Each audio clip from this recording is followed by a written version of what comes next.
Yo, what's going on everybody? TK Gaming and welcome back to another NBA 2K17 What If video. And in today's video, there's been many speculations that if the Cleveland Cavaliers want to get over the Warriors in some shape or form, they might have to go out and trade Paul George and trade Kevin Love to get him. So, Paul George, has been many rumors that he could come to Cleveland in the offseason, but all they have to do is trade Kevin Love. Both of the salaries match up very equally, and then Paul George could be a member of the Cleveland Cavaliers. So I'm not sure if this would make a huge difference.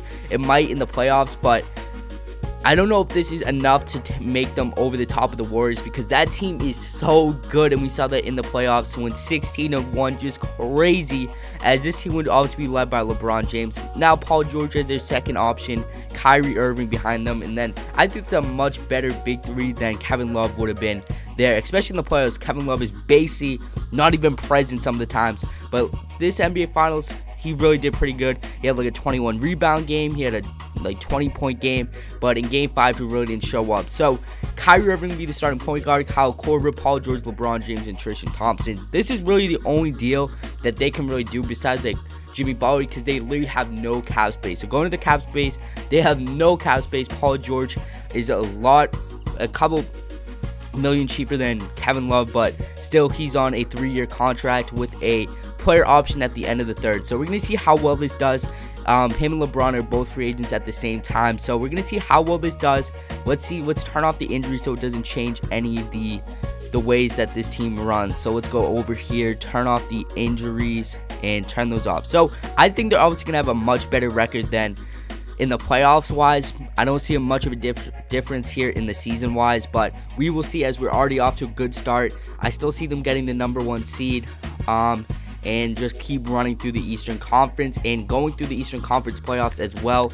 But we're going to see what happens when it comes to playoff time. Can Paul George get those rebounds? Because LeBron might have to run to the forward, might play power forward now. Paul George might be playing shooting guard.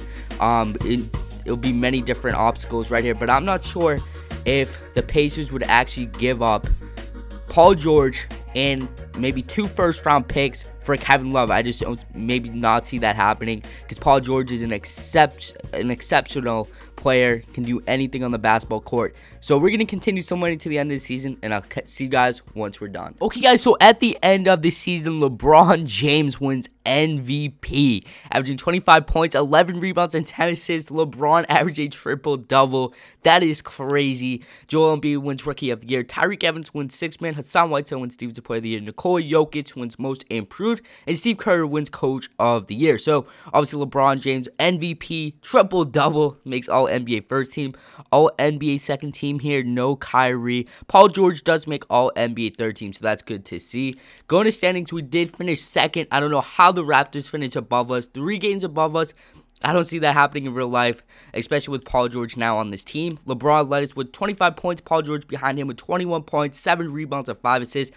Those are better numbers than Kevin Love, especially he's rebounding, but LeBron had to play that 4 position, so that's why he got 11 rebounds. So who knows? LeBron playing 4 might be really good. Kyrie Irving had 20 and 6 assists. Kyle Korver right behind him. Who led us in rebounding was LeBron, and then Tristan Thompson at 11 as well, and LeBron led us in assists. So in our first round matchup, we will be going up against the Atlanta Hawks. I don't feel like there's going to be any problems with this team, as we're going and beating them in 5 games. Next, we're going up against the Bulls, and we take an early lead, and we beat them in 6 games. Okay, so now we are going up against the Raptors, the #1 seed. We just roll through them. That team had basically everyone. Serge Ibaka never did make any trades during the season, and now we're playing the Denver Nuggets. What?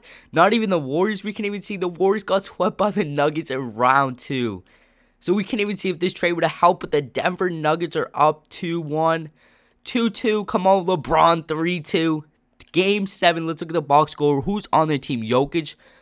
They made a trade for Austin Rivers, and now they're a title contending team. That makes no sense. Something here with Simcast. And Game 7, I don't think LeBron's going to lose this game, as it looks like we're going to come out with the victory. And this team might win an NBA championship. Who knows? LeBron 26, 13, and 9. Paul George 23 and 5. Better numbers than Kevin Love would have probably gave him in the playoffs. But I don't see this trade really happening, because unless there's picks involved, maybe a 3-team trade, because I don't see Kevin Love straight up being traded for Paul George. I don't think the Pacers would actually do that, but who knows? They might be going in a different direction. So if you guys did enjoy, tell me in the comment section, and tell me what you guys think about this Paul George trade rumors, and see if that can make them over the top, can take the Cleveland Cavaliers over the top and beat the Golden State Warriors next year in the NBA Finals. So if you guys did enjoy, make sure to hit that like button, comment, and subscribe, and I'll catch you guys next time.